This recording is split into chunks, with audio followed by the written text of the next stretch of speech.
sobre Bolsonaro? A gente tem que falar sobre Bolsonaro. Bom, uma coisa que tem ficado um pouco perdida nessa confusão toda, e de maneira absolutamente injusta, é a condição do presidente Bolsonaro.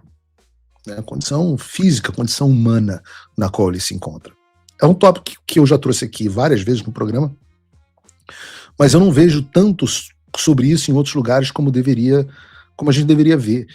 Então, eu creio que seja bom continuar falando para dar visibilidade ao assunto. Não tem como nós nos lembrarmos, né, não nos lembrarmos na situação do Bolsonaro. Ontem, o filho dele, Carlos, fez essa postagem aqui dando atualizações.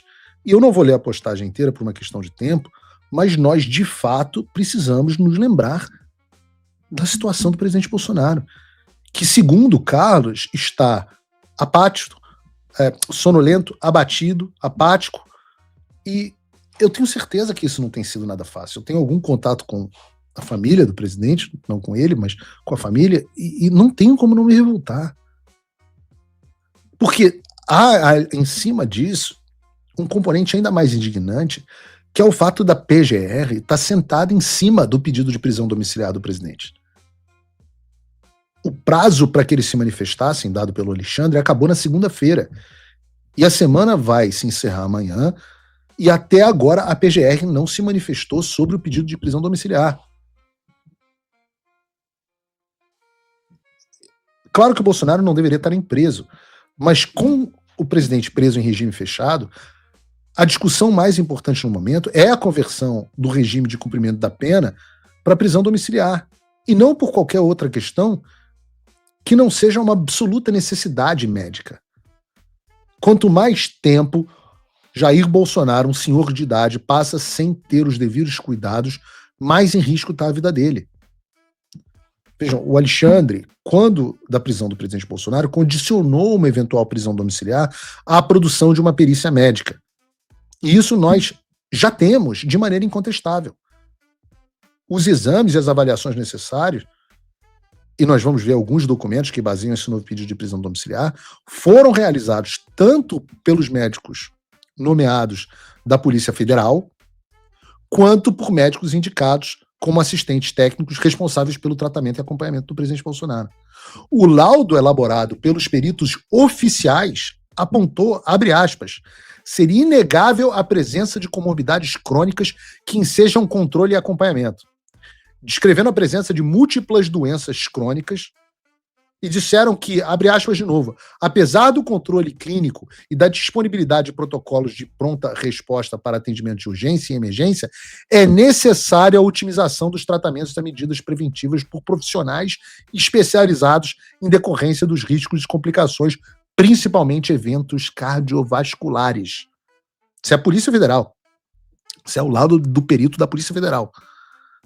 Além de apontar que o periciado Bolsonaro apresenta sinais de sintomas neurológicos que aumentam o potencial de novos episódios de queda. Ou seja, o que o Bolsonaro tem hoje não é o suficiente para evitar as complicações. E os sintomas neurológicos que ele vem apresentando, como disse o Carlos, aumentam o risco de que ele sofra um novo acidente, caso ele continue na situação que está. Esse entendimento é corroborado, e eu diria até de forma mais categórica, pelos médicos e fisioterapeutas do presidente Bolsonaro. Se vocês abrirem o laudo, vocês vão ver o conjunto de doenças crônicas, sequelas cirúrgicas e alterações funcionais descritas configura casos de multimorbidade grave, de caráter permanente e progressivo, com risco de descompensação súbita e de eventos cardiovasculares, respiratórios, infecciosos, metabólicos e traumáticos potencialmente fatais. Em outras palavras, os médicos do Bolsonaro estão dizendo que o Alexandre pode acabar matando o presidente nessa forma de prisão desumana na qual ele está submetido por conta da sua condição de saúde. Eles ressaltam também o histórico do Bolsonaro, que vem de múltiplas intervenções cirúrgicas, episódio agudo de relevância clínica amplamente documentado por laudos de imagem, diz o relatório pericial, por exames laboratoriais, por exames especializados. Eles dizem que todos esses fatores contribuem para o aumento substancial do risco de, deixa eu ler aqui para vocês, sérias complicações, incluindo pneumonia broncoaspirativa, insuficiência respiratória, acidente vascular cerebral, risco de queda com traumatismos múltiplos, especialmente traumatismo crânioencefálico, piora da insuficiência renal por desidratação ou por hipertensão não controlada, crises hipertensivas, risco de declínio funcional e outras condições imprevisíveis associadas às demais comorbidades relatadas. Tá tudo documentado no laudo que eu tô colocando aqui para vocês. Ou seja, documentado. É um novo caso Clesão. Tanto o laudo do perito oficial quanto dos peritos particulares do Bolsonaro, dos médicos do Bolsonaro, apontam para a existência de uma condição clínica permanente e progressiva altamente dependente de uma rigorosa observância das medidas terapêuticas contínuas. Dito isso, eu não sei se alguém na imprensa parou para ler esse tipo de coisa, eu estou trazendo aqui.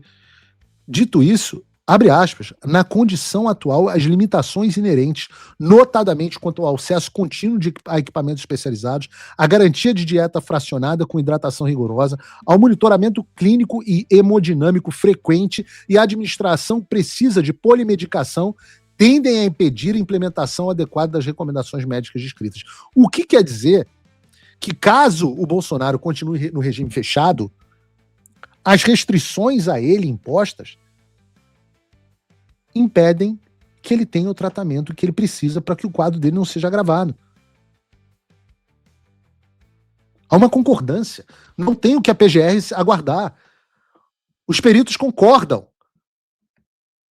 Embora a cela do presidente Bolsonaro tenha recebido adaptações, o que os peritos estão dizendo é que não é o suficiente. Seja pela limitação estrutural, pela necessidade de arranjos que não dependem dos médicos. E é difícil a manutenção disso ao longo do tempo. Enquanto isso, o Collor foi enviado para o regime domiciliar por conta de uma porra de um ronco, a apneia do sono. Que o Bolsonaro, por sinal, também tem. O prazo para a PGR enviar o seu parecer ao STF se encerrou na segunda-feira. A semana está se encerrando e o senhor Paulo Gonet vai ter sangue nas mãos. O senhor Paulo Gonet vai ter sangue nas mãos. Você vê o grau de escrúpulo dessas pessoas, cara. Bolsonaro ferrado, caras. Todos os médicos cheios de problemas de saúde. E os desgraçados.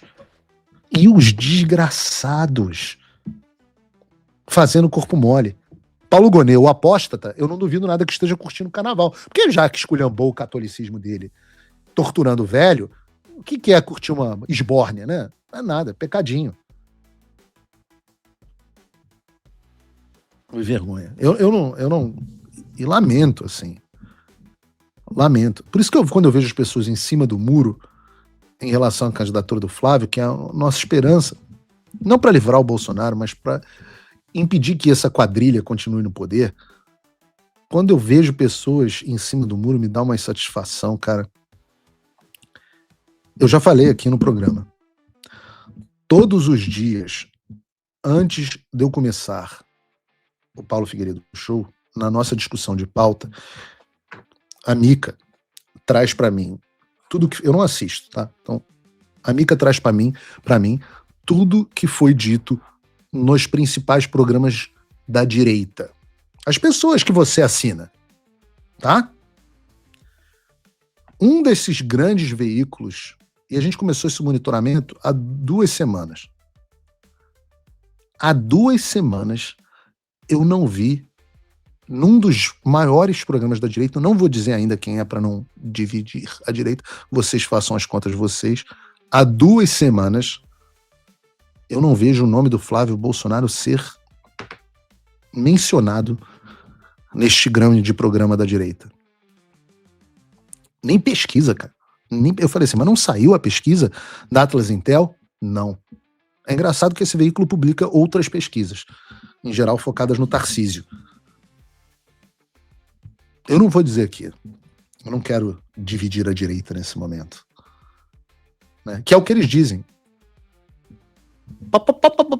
Não é possível, essas pessoas estão dividindo a direita. Aí você vai ver e fala assim, mas você tá na direita? Quanto tempo você não fala do Flávio?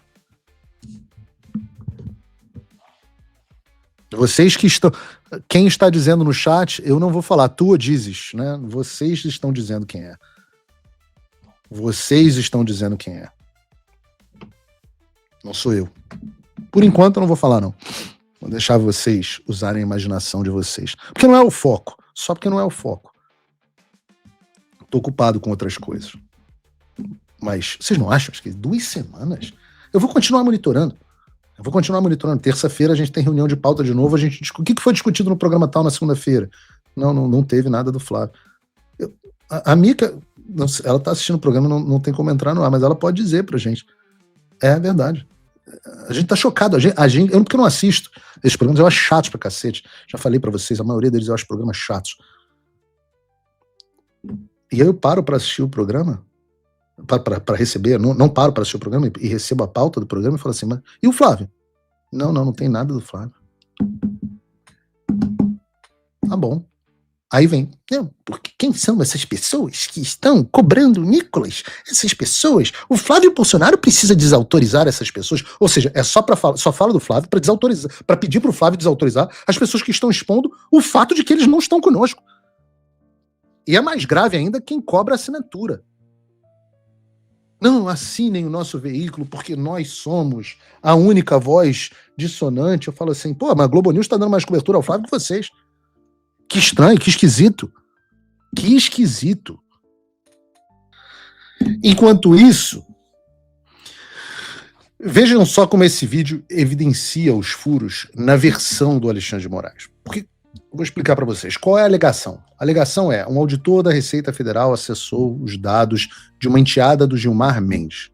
Ok, isso de fato aconteceu e foi confessado pelo próprio auditor. Com base nisso, o Alexandre determinou a operação da polícia contra o sujeito, esse cara, e mais 3 servidores da Polícia da Receita Federal, além de ordenar que a Receita investigue se houve algum vazamento de informações relacionadas aos ministros do Supremo e seus familiares. Só que essa versão começa a perder o sentido quando você vê, como disse aí o presidente da Unafisco, que o acesso ao servidor do perfil da enteada de Gilmar Mendes não ultrapassou a tela inicial. E os únicos documentos aos quais ele teve acesso eram de 2008, 18 anos atrás. Sei que parece um choque, mas 2008 foram 18 anos atrás. Isso significa que o auditor, que é o centro, que é a origem dessa confusão, não teve acesso aos dados mais recentes da enteada do Gilmar. E, portanto, não poderia ser a fonte dos vazamentos de informações recentes de parentes dos ministros do Supremo à imprensa. Quem pode, em sã consciência, crer que esse auditor queria vazar os dados da enteada do Gilmar Mendes, em vez de acessar todos os dados mais recentes, acessou tão somente um documento de 18 anos atrás. Documento esse, por sinal, que não foi vazado. Nós não temos esse documento. Então, para todos os efeitos, não houve vazamento nenhum de informação por parte da Receita. Houve um acesso regular, mas para apurar os fatos a respeito desse acesso irregular, existe uma coisinha chamada... Deveria existir, né? Vou brincar aqui fingindo que deveria existir um negócio chamado devido processo legal. E a pena para esse tipo de conduta, como explicou o Kleber Cabral, é a advertência do servidor público e não a medida restritiva à liberdade, no caso a tornozeleira. Quem também falou sobre essas inconsistências foi a Malu Gaspar. E o que ela disse tá, de novo, correto. O Alexandre diz que está investigando vazamento de dados, mas ele não explica qual dado vazou, foi o dado vazado. Aliás, para justificar essa operação, ele foi atrás de uma pessoa que comprovadamente não vazou dado algum. Volto a dizer, alguém teve acesso a esse documento 2008 da enteada do Gilmar? Não, então não vazou dado algum. Porque se vazou, eu também quero ver esses dados vazados. É óbvio, para qualquer um que tenha o QI superior à temperatura ambiente do Rio de Janeiro nessa semana, que o Alexandre precisava era de uma justificativa, ainda que mentirosa, como ele sempre faz, para fazer uma operação policial de coerção. Para dar um recado, não só à Receita Federal e a todos os seus servidores, mas a todos que vazam as informações sobre as putarias secretas do Alexandre de Moraes. O recado é: vocês estão vendo o que está acontecendo com esses auditores? Eu estou atrás de vocês. Isso serve para estancar os vazamentos. O que o Alexandre está dizendo é: se continuar aparecendo informação sobre contratos como esse de 129 milhões de reais de propina entre a minha esposa e o Banco Master, vocês serão os próximos. Por isso é que o presidente da Unafisco disse que é mais seguro investigar o PCC do que as altas autoridades do Brasil, e ele tem razão. Os jornalistas parecem crianças descobrindo um mundo novo. Ontem eu mandei uma mensagem para alguns dos jornalistas da Globo News que eu passei aqui, falando assim: gente, vocês estão percebendo? Vocês sabem o meu caso, vocês me conhecem. Vocês estão fingindo que vocês não sabem que já tem jornalista sendo perseguido há 3 anos no Brasil? Não, realmente, seu caso é um absurdo. A gente diz que é um absurdo, inclusive no ar. Eu falo, mais ou menos. Mas essa... Olha esse tipo de postura. Eu não sei o que dizer. Veja esse tipo de postura na CNN. Raiz, né, Caio, já passo para você, que tem uma raiz dessa figura do Alexandre de Moraes, que é a vítima, que é o juiz, que é o investigador e que é parte inteira do processo, não precisa de mais nada. Então, eu perguntei, por exemplo, ao presidente da Unafisco se eles iam recorrer, o que eles iam fazer. Aí ele falou para mim assim: recorrer a quem? O que a gente faz? Não temos acesso ao processo. Os caras estão dando de tornozeleira sem nunca ter respondido nenhum processo, nada. A gente não tem o que fazer. É mesmo? Pô, ora, parece que temos uma Sherlock Holmes na Unafisco e na CNN. Aí vem o Estadão e publica uma reportagem dizendo: Moraes cria teoria da conspiração para desviar o foco de que o STF tem explicações a dar sobre o Master. O que eu acho engraçado é que vocês não falaram nada quando o Alexandre de Moraes também criou outra teoria da conspiração, a do tal do gabinete do ódio, das fake news. Para o quê? Qual foi o objetivo? Desviar o foco das reportagens da Lava Jato que mostravam investigações sobre os ministros. E ninguém reclamou no Estadão. Por quê? Porque servia o objetivo gostoso de calar a boca do Bolsonaro, tirar o Bolsonaro e botar ele na prisão. Quem estava sendo calado era o Paulo Figueiredo, era o Alan dos Santos, era o Rodrigo Constantino, era o Guilherme Fiuza, era o Monark. Aí o inquérito das fake news não era para o Estadão, para o Álvaro Gribel. Na reportagem do Estadão, vou ler um texto aqui para vocês, um trecho. O Álvaro Gribel escreve assim: eu não sei quem é Álvaro Gribel. Eu pretendo continuar sem saber, não me digam no chat. Se eu puder morrer sem saber quem é Álvaro Gribel, eu vou ficar extremamente feliz. Ele diz o seguinte: é preciso manter o foco, os bons trabalhos... Olha, veja isso, aliás, não preciso, bem separado aqui pela produção. Eles dizem o seguinte, o Álvaro Gribel diz: é preciso manter o foco, os bons trabalhos prestados por Moraes para frear o golpismo bolsonarista em nada tem a ver com supostos malfeitos praticados por integrantes da corte. Eu vou repetir. Os bons trabalhos prestados por Moraes para frear o golpismo bolsonarista. Esse é o mesmo cara que escreve uma reportagem dizendo: Moraes cria a teoria da conspiração para desviar o foco de que o STF tem explicações a dar sobre o Master.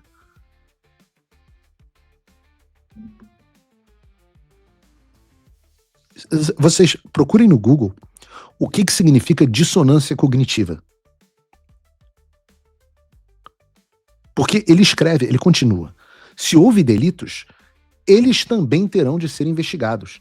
E com a ajuda do trabalho destemido da imprensa, que tem o seu sigilo da fonte resguardado pelo artigo 5º da Constituição, o mesmo que determina que todos são iguais perante a lei, inclusive os nossos doutos magistrados da Suprema Corte. Nenhuma palavra sobre eu tendo as minhas fontes nas Forças Armadas tendo sido interrogadas em todo momento pelo Supremo Tribunal Federal para tentar descobrir quem me passava informação. Por quê? Porque enquanto não chegava neles, no establishment, no sistema, valia tudo. Podia ter inquérito, podia mandar prender sem processo, podia colocar tornozeleira eletrônica. Mas agora que chegou neles, a história é outra. Vocês lembram do editorial do ano passado, do Estadão? Uma vez encerrado o julgamento dos golpistas, não haverá mais desculpas para que o STF conserve os poderes excepcionais que invocou para enfrentar a ameaça à democracia. O Estadão disse isso. Nós lembramos. Olha só que coisa. Eles dizem abertamente, o julgamento dos golpistas malvadões terminou. Quase todo, pelo menos. Porque o meu nem começou, não é verdade? E o STF, aliás, está suspenso. E o STF não somente não abriu mão dos poderes excepcionais, seus xeroques, como agora os malvadões viraram vocês, que apoiaram a perseguição contra nós. Agora o que sobra é ficar implorando a misericórdia do Alexandre para que ele não faça com eles o que ele fez com a gente. Bateram palma, mas agora parece que perdeu a graça. Se vocês assistiram a minha entrevista ao Metrópolis, que teve a coragem de me entrevistar no ano passado, e eu tive alguns embates com a Andresa Matais, que tem feito um ótimo trabalho jornalístico aqui, diga-se de passagem, apesar de ser uma tremenda uma esquerdista, ela defendeu esse negócio dessa narrativa de fake news. E aí eu disse para ela na entrevista, olha, eu tô defendendo você, eu não tô nem no Brasil, eu tô defendendo, eu tô brigando por você, jornalista, porque eu tenho certeza de que algum dia vocês vão desagradar o mestre, e aí vocês não vão com quem reclamar. É aquela história, né? Vieram buscar os negros, mas eu não era negro. Vieram buscar os judeus, mas eu não era judeu. Vieram buscar os gordos, mas eu não era gordo. Aí quando vieram me buscar, eu não tinha mais com quem reclamar. Vocês não têm mais com quem reclamar.